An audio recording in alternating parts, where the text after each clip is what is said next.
যুদ্ধের মাঝখানে যখন চারপাশ থেকে তীরের মতো মৃত্যু ঝাঁপিয়ে পড়ছে আর সবাই পিছু হটছে ভয়ে, তখন একটা নারী কি করে এগিয়ে যেতে পারেন? আমি আজ তোমাদের সাথে এমন একটা গল্প বলবো যা শুনলে হৃদয়টা নাড়া খায়। এটা উহুদের যুদ্ধের কথা। মুসলিমরা তখন খুব কঠিন সময় পার করছিল। দেখো, যুদ্ধ চলছে, মুসলিম যোদ্ধারা পিছিয়ে যাচ্ছে, শত্রুরা চারদিক থেকে আক্রমণ করছে। রাসূলুল্লাহ সাল্লাল্লাহু আলাইহি ওয়াসাল্লামের জীবনটা বিপদে। ঠিক তখনই এগিয়ে এলেন উম্মে উমারা নুসাইবা রাদিয়াল্লাহু আনহা। তার পুরো শরীর ঢাকা, হাতে তলোয়ার। তিনি রাসূলের সামনে দাঁড়িয়ে গেলেন যেন একটা জীবন্ত ঢাল। তীরগুলো তার গায়ে লাগছে, তলোয়ারের আঘাতও আসছে।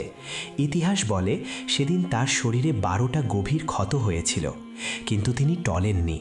একাই লড়লেন প্রায় 70 জন শত্রুর সাথে। মজার ব্যাপার হলো, এ যেন একটা মায়ের ভালোবাসা যা তার সন্তানকে বাঁচাতে সব কিছু দিয়ে দেয়।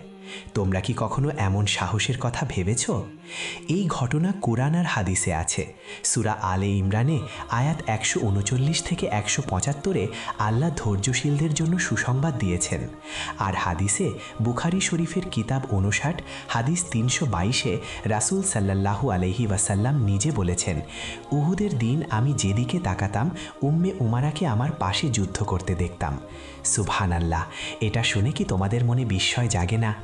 তিনি একা আসেননি, স্বামী আর 2 ছেলেকেও নিয়ে এসেছিলেন, যেন পুরো পরিবার মিলে ইসলামকে রক্ষা করছে। এই গল্পটা আমাদের শেখায়, সাহস তো ছেলে মেয়ের মধ্যে ভেদভাব করে না। উম্মে উমারার মতো নারীরা আমাদের জন্য অনুপ্রেরণা। জীবনে যখন কঠিন সময় আসে, তার কথা মনে করলে মনে হয়, উঠে দাঁড়া, আল্লাহ তোর সাথে আছে। ভাই বোনেরা, আজ থেকে আমরা কতটা ধৈর্যশীল হতে পারি?